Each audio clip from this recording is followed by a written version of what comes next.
अस्सलामुअलैकुम।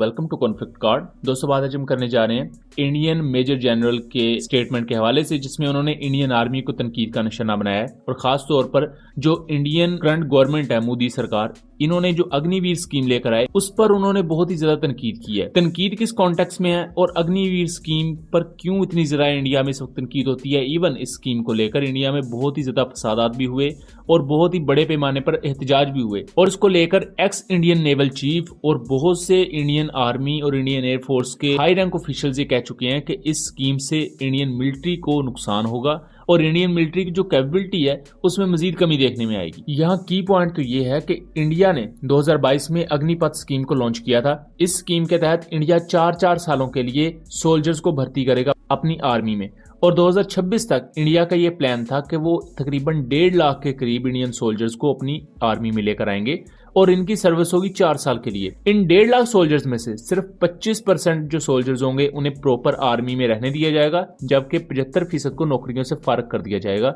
4 साल की सर्विस के बाद। 2022 में जब नरेंद्र मोदी की तरफ से ये स्कीम का ऐलान किया गया और इंडियन आर्मी ने इसे अप्रूव भी कर दिया तो पूरे मुल्क में दंगे फसादात होने लग गए। एक तो ये था कि इंडियन आर्मी एक बहुत बड़ा जॉब का जरिया होता है इंडिया में, इवन पाकिस्तान में भी और दूसरी कंट्रीज में भी जो मिलिट्री होती है वो काफी ज्यादा जॉब्स प्रोवाइड कर रही होती है।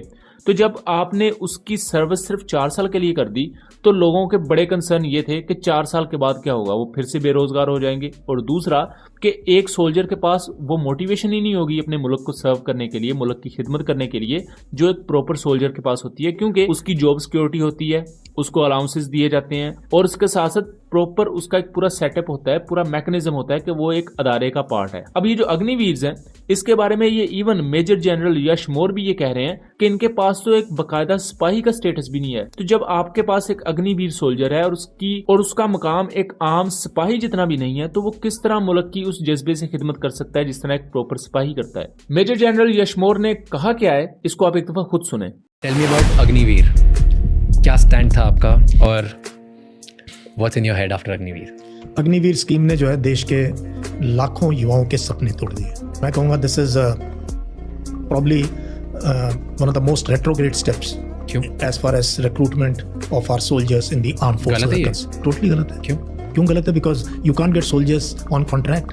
अब अभी ऑपरेशंस की बात कर रहे हो, 7-8 साल लगते हैं अच्छी ट्रेनिंग देके इस लायक बनाने में कि वो कुछ बन सकता है, लीडर बन सकता है, जूनियर लीडर। यहाँ 4 साल में बेचारे को ये नहीं पता यार मैं कहाँ रहूँगा, 4 साल के बाद मेरा क्या भविष्य होगा। पे भी कम है, छुट्टी भी बाकी 90 दिन छुट्टी जाते हैं, इसको 30 दिन की छुट्टी मिलती है एंड स्टेटस भी नहीं है सोल्जर का। यहाँ उन्होंने जो बड़े कंसर्न्स का इजहार किया है वो एक तो इंडियन मिलिट्री की कैपेबिलिटीज पर है, क्योंकि जब आपने 1.5 लाख के करीब आपकी फौज में ऐसे सोल्जर्स आ जाएंगे जिनके पास सिर्फ 4 साल की ट्रेनिंग है, ये 4 साल उन्होंने सर्व करना है, उनमें से चले 2 साल वो ट्रेनिंग पर लगा लेंगे, सिर्फ 2 साल वो सर्व करेंगे मुल्क को। और इसमें भी जो एक मेजर जनरल है वो ये कह रहे हैं कि एक सिपाही को प्रॉपर इतना बेहतर सिपाही बनने के लिए या जहां आप उससे लीडरशिप का भी काम ले सकते हैं, कुछ सोल्जर्स की फॉर्मेशन को उसके अंडर भी भेजा जा सकता है कुछ मिशंस के लिए, इतना एक्सपीरियंस गेन करने के लिए कम से कम 6-7 साल का 8 साल का तजुर्बा चाहिए। लेकिन आप 4 साल की सर्विस देके उन्हें वैसे ही फारग कर रहे हैं तो इससे कैपेबिलिटी वाइज ही नुकसान होगा इंडियन आर्मी को और इंडियन आर्मी की जो एक्सपर्टीज है उसकी अपनी फील्ड में उससे नुकसान होगा। दूसरा इस चीज को भी उन्होंने पॉइंट आउट किया है, आप वक्ती तौर पर पेंशन्स का और अखराजात कम कर सकते हैं, लेकिन लॉन्ग टर्म में आपको इतना ज्यादा नुकसान होगा कि जितना आपने बचाया है उससे 4 गुना भी ज्यादा लगा देंगे तो उससे कोई फायदा नहीं होगा, जो नुकसान होगा उसकी भरपाई नहीं हो सकेगी। या तीसरी अहम चीज सोल्जर्स की मोटिवेशन को लेकर और उनके रैंक को लेकर भी है। जो एक अग्निवीर सोल्जर होगा वो एक प्रॉपर इंडियन आर्मी के सिपाही के बराबर नहीं होगा, जिसकी वजह से उसमें कभी भी वो मोटिवेशन नहीं होगी कि वो अपने मुल्क को सर्व कर सके। इसके साथ साथ एक बहुत बड़ा क्रिटिसिज्म ये किया जाता है कि जैसे हमने सीरिया में, अफगानिस्तान में देखा कि जब खाना जंगियां हुई तो बहुत से सोल्जर जो एक तंजीम का हिस्सा बनते थे, वक्ती तौर पर जब वो उस तंजीम से निकल जाते थे तो पहले तो उस तंजीम की तरफ से उन्हें तनख्वाह मिलती थी, लेकिन जब उस तंजीम का हिस्सा नहीं बने तो वो बेरोजगार हो जाते थे, तो उन्हें फिर दुनिया में मर्सनरीज की तरह यूज किया जाने लगा, यानी कि किराए के सोल्जर की तरह, किराए के फौजियों की तरह। आजकल हम यूक्रेन रशिया वॉर में किराए के सोल्जर्स देखते हैं जो सीरिया से उठ के आए हुए हैं, कुछ अमेरिका से उठ के आए हुए हैं, कुछ यूरोपियन कंट्री से उठ के आए हुए हैं। ये वो रिटायर्ड सोल्जर है, या जो सीरिया, अफगानिस्तान या एशियन कंट्री से उठ के आए हैं, इंडिया से भी कई लोग गए हुए हैं यूक्रेन रशिया वॉर में, जहां वो रशियन साइड से लड़ रहे हैं। तो ये वो लोग हैं जिन्हें ऐसा रोजगार नहीं मिला, तो वो किराए के फौजी बन के दूसरे मुल्कों में जाकर लड़ रहे हैं। तो इस चीज को लेकर भी बहुत ज्यादा तनकीद हो रही है इंडियन आर्मी पर और नरेंद्र मोदी पर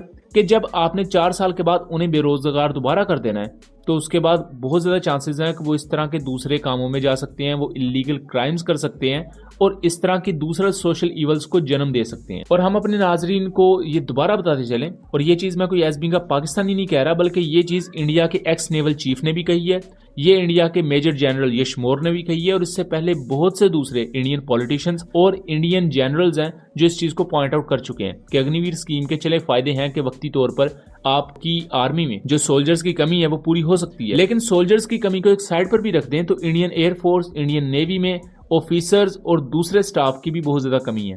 उसको वो अग्निवीर के थ्रू तो नहीं लेकर आएंगे, लेकिन उनकी कमी होना भी इंडियन मिलिट्री पर इंपैक्ट तो डाल रहा है, क्योंकि आपके पास प्रॉपर मैन पावर होनी चाहिए अगर आप अपनी फोर्सेस से प्रॉपर पोटेंशियल लेना चाहते हैं। शायद यही वजह है कि पाकिस्तान किसी भी किस्म की इस तरह की प्राइवेट मर्सनरी प्रोग्राम को शुरू नहीं करता, क्योंकि इससे वक्ती तौर पर आपके रिक्वायरमेंट्स पूरे हो सकते हैं, लेकिन उन रिक्वायरमेंट्स को लॉन्ग टर्म पर आप पूरा नहीं कर सकते। लॉन्ग टर्म में आपको मौजूदा मसाइल से ज्यादा बड़े मसाइल का सामना करना पड़ेगा। सो दोस्तों, ये था एनालिसिस। उम्मीद करता हूँ चीजें क्लियर रही होंगी। वीडियो पसंद आई हो तो इसे ज्यादा से ज्यादा शेयर कीजिएगा ताकि इस आगाही को आगे फैलाया जा सके। मिलेंगे अगली वीडियो में, तब तक के लिए अल्लाह हाफिज।